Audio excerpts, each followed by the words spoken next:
On a cold autumn evening in a quiet American town, an elderly man slowly walked along the sidewalk with nothing but a worn backpack and a faded photograph tucked safely inside his coat. His name was Henry. Once, he had owned a small construction company and spent his life helping others build their dreams. But after losing his wife, facing medical bills, and being betrayed by a trusted business partner, he lost everything he had worked for. Now, at 74 years old, Henry had no home, no family left nearby, and no one to turn to. As the sun disappeared behind the hills, dark clouds gathered overhead. Rain began to fall, and the cold wind grew stronger. Henry spotted a large mansion glowing with warm lights. It belonged to one of the wealthiest families in town. Hoping for nothing more than a warm place to rest for a few minutes, he slowly walked to the front door and gently knocked. A middle-aged woman answered. She looked at Henry's old clothes and tired face with disappointment before he could even speak. "Please," Henry said softly, "I don't need money.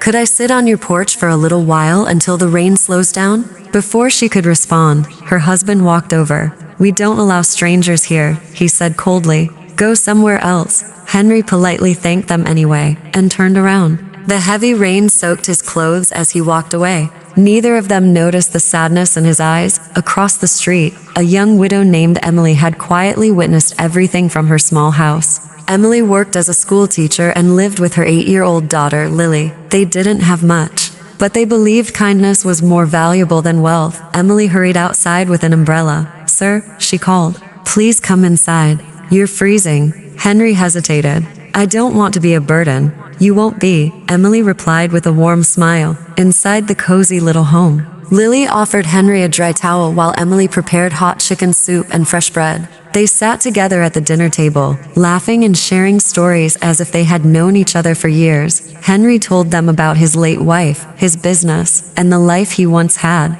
Emily listened carefully, never judging him for what he had lost. Before leaving the next morning, Henry thanked them with tears in his eyes. "I may never be able to repay your kindness," he said. Emily smiled. "You already have. You reminded us that every person has a story." Several weeks passed. One afternoon, Emily received an unexpected phone call from a law office. At first, she thought it was a mistake, but it wasn't. Henry had recently reunited with an old attorney who had been searching for him. Years earlier, a lawsuit against his dishonest business partner had finally been settled. Henry had legally recovered a large portion of his lost fortune. The first people he thought about were Emily and Lily. When Emily visited Henry, she was shocked to find him healthy, well-dressed, and smiling. "I never forgot what you did," Henry said. He handed her a folder. Inside was the deed to a beautiful new home and documents establishing a college education fund for Lily. Emily burst into tears. "I can't accept this." Henry gently smiled. "You didn't help me because I was rich. You helped me when everyone believed I had nothing. That's the kind of kindness that deserves to be remembered." News of Henry's generosity quickly spread throughout the town. The wealthy family who had turned him away heard the story and felt deep regret. They realized that they had judged a man by his appearance instead of his character. They visited Henry to apologize sincerely. Henry accepted their apology without anger. "We all make mistakes," he said. "The important thing is learning to see people with compassion instead of assumptions." Inspired by the experience, the wealthy family began supporting local shelters, food banks, and community programs. They learned that true wealth is measured not by the size of a house, but by the size of a person's heart. Years later, Lily graduated from college and became a doctor. She dedicated her career to caring for elderly patients, always remembering the stranger who had changed her life forever. Whenever people asked Henry what the greatest investment of his life had been,